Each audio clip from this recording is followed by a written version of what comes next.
Una nueva era de paz en el mundo traería consigo nuevos avances en la tecnología. A inicios de 1946, dos profesores de la Universidad de Pensilvania presentaban al público la ENIAC, primera computadora digital de alta velocidad del mundo. Ese mismo año en nuestro país, el arqueólogo estadounidense Junius Bird descubrió el yacimiento arqueológico conocido como Huaca Prieta en La Libertad.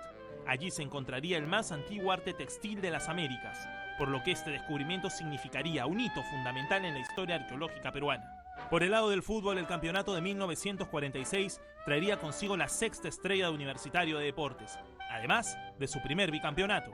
Aquella edición se jugó en 3 ruedas, las mismas que ayudaron a gestar un récord admirable de 108 goles en total, con el joven Valeriano López, el tanque de Casma, como máximo artillero de la competición con 22 anotaciones. El campeonato no empezaría del todo bien para la U, pues el equipo crema debutaría con una derrota ante Municipal, equipo que finalmente sería el subcampeón de aquel año. Sin embargo, los merengues se repondrían rápidamente en la segunda fecha al vencer al Sporting Tabaco en un inolvidable partido que terminaría 6-5. Tras una serie de altibajos en el campeonato, la jornada final traía consigo el encuentro entre los dos rivales de siempre, Universitario de Deportes ante la Alianza Lima. Al equipo crema le bastaba un empate para alzar el título de campeón, por lo que tras el silbatazo inicial y un marcador que no se movió en todo el partido, los cremas celebraron su primer bicampeonato ante su compadre, lo cual hizo aún más especial el momento. Durante el año de 1949, en plena Guerra Fría, dos estados occidentales, entre los que se encontraban los Estados Unidos y Gran Bretaña, fundan la OTAN, la Organización del Tratado Atlántico Norte. Este tratado contemplaba una defensa colectiva ante una posible agresión soviética. En el Perú, ese año se publica la Ley del Servicio Militar Obligatorio. Esta norma, a diferencia de la publicada en 1912, incluía la prestación del servicio para las mujeres, aunque de una forma restringida. Por el lado del fútbol, aquel 1949 comenzaba con la inhabilitación de por vida de Valeriano López, ídolo del Sport Boys, y a 5 seleccionados del Atlético Chalaco por problemas en la concentración del Once Nacional. En cuanto al torneo local, Universitario de Deportes volvía a alzar el trofeo de campeón una vez más, a pesar que en ese año los cremas sufrirían un 9-1 ante su clásico rival Alianza Lima. El equipo estudiantil generaba espectáculo fecha tras fecha.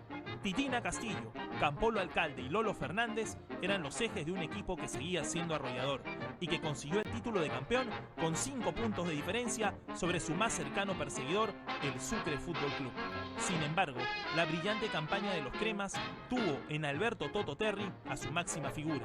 En el último partido contra Atlético Chalaco, la saeta rubia marcaría 3 goles, que servirían para coronar a la U como campeón con 29 puntos. El gran Toto Terry, de apenas 20 años, empezaba a tomar el lugar de ídolo que años más tarde le dejaría otro gigante, como Lolo Fernández. A finales de 1959, la Asamblea General de las Naciones Unidas aprobaba de manera unánime la Declaración de los Derechos del Niño. Este acuerdo constaba de 10 principios que buscaban reconocer a los niños como seres humanos dignos de protección, educación y respeto. Por el lado del fútbol, el torneo local iniciaba una nueva edición con un formato similar al del año anterior. El campeonato contaría con 10 equipos y se jugaría en 2 ruedas.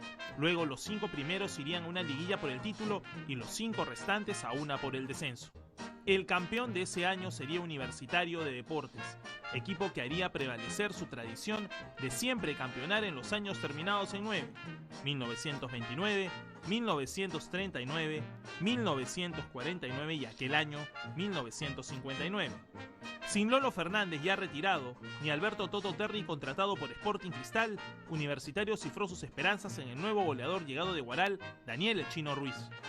Bajo el mando de segundo Titina Castillo, campeón como jugador con la U en 1949, el equipo crema apostó a ganador, después de una sequía de 10 años sin títulos nacionales.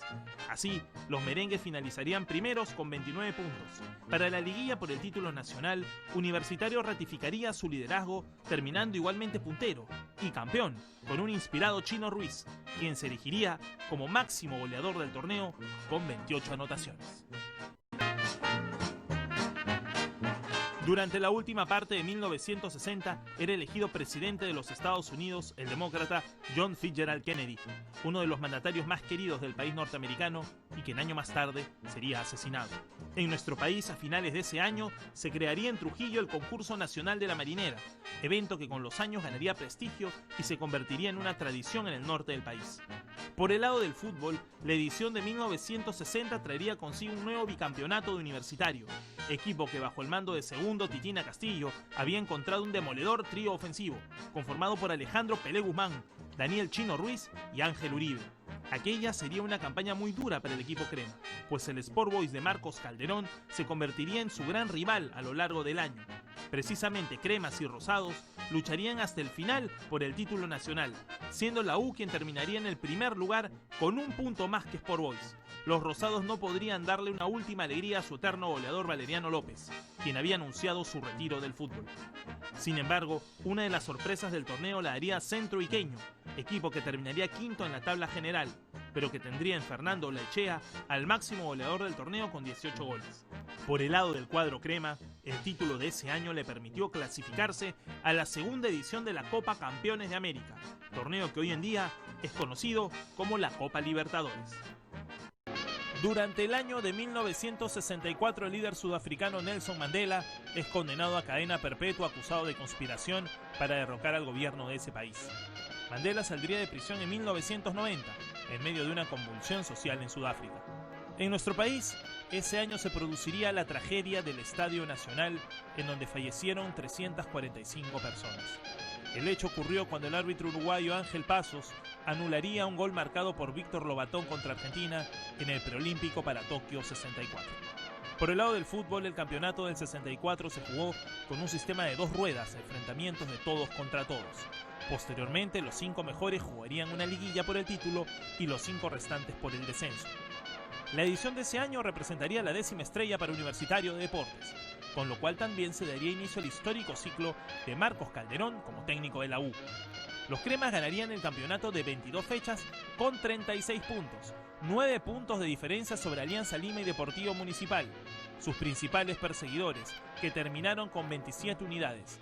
Además, la U consagraría a Ángel Uribe como goleador del campeonato con 15 tantos. El Sporting Cristal, bajo el mando de Alberto Toto Terry, quedaría relegado a la 5ª posición. Por el lado del descenso, ese año, el KDT Nacional pasaría a la 2ª división al sumar apenas 7 puntos en 22 partidos jugados.